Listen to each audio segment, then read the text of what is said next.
नमस्कार। बोचहा विधानसभा का उपचुनाव हो रहा है और इसमें राजद और जदयू माफ कीजिए भाजपा, वो तो आमने सामने है ही, लेकिन इसमें जो तीसरा कौन बन रहा है और बना रहे हैं वो है एक बार फिर मुकेश सहनी, वीआईपी के सन ऑफ मल्लाह।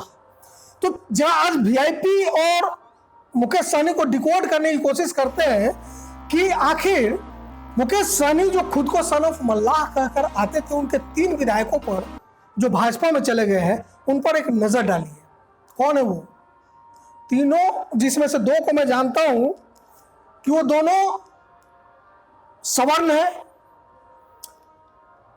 उसमें से एक महिला है स्वर्णा सिंह, जो एक बहुत बड़े अधिकारी की पत्नी है।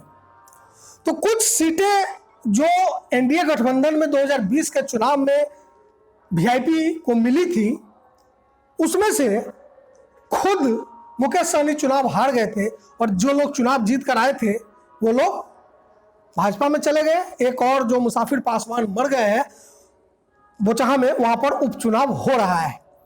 तो मैं ये डिकोड करने की कोशिश कर रहा हूं कि जब मुकेश सहनी को भाजपा ने बिहार की राजनीति में लगभग अप्रासंगिक कर दिया है, तो क्या यह गलती सिर्फ भाजपा की है या इसमें कहीं ना कहीं मुकेश सहनी भी दोषी है। मैंने ये बात शुरू में ही जो कही कि इनके जो 3 विधायक भाजपा में गए वो लोग कौन है? क्या वो सन ऑफ मल्लाह थे?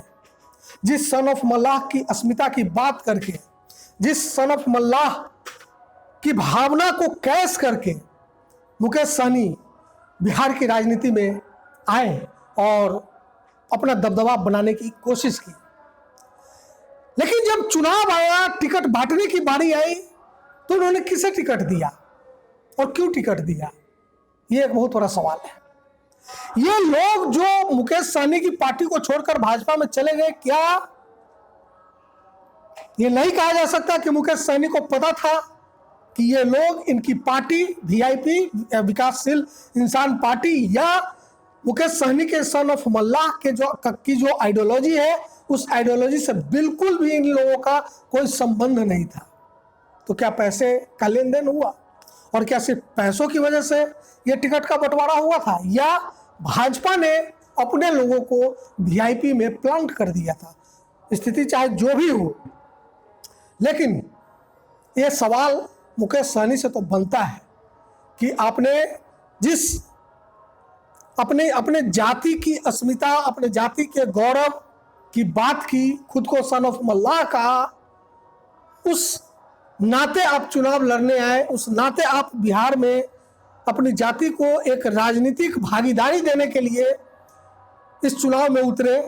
लेकिन जब टिकट बंटवारे की बात आई तो आपने टिकट किसी और को दे दिया, उन लोगों को दिया जिनका आपकी पार्टी, आपकी विचारधारा से कोई लेना देना नहीं था, कोई मतलब नहीं था। वो उनकी विचारधारा कहीं और थी, उनकी जो वैचारिकी थी वो कहीं और थी।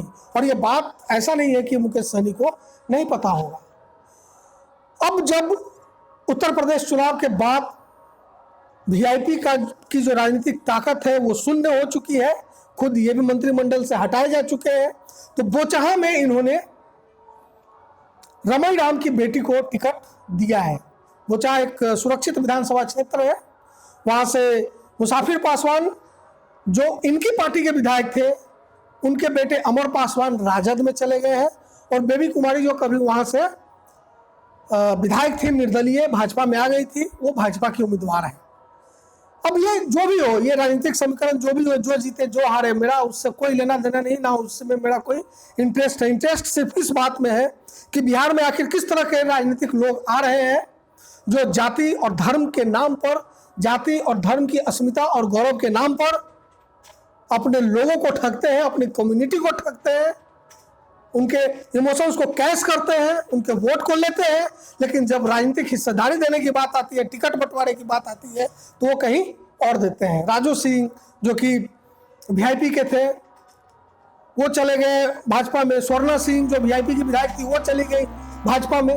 कैसे कैसे लोगों को आपने टिकट दिया था मुकेश सहनी जी? खुद को आप सन ऑफ मल्लाह कहते हैं, या तो आपने अपनी कम्युनिटी को धोखा दिया या आप, हालांकि मैं ये नहीं कह रहा कि आप इतने ना समझते हैं, आपने ये सब कुछ जानते समझते किया होगा कि ये जो मैं टिकट दे रहा हूँ, ये जो मैं टिकट बंटवारा कर रहा हूँ, ये ठीक कर रहा हूँ या गलत कर रहा हूँ, इसका आभास आपको रहा होगा।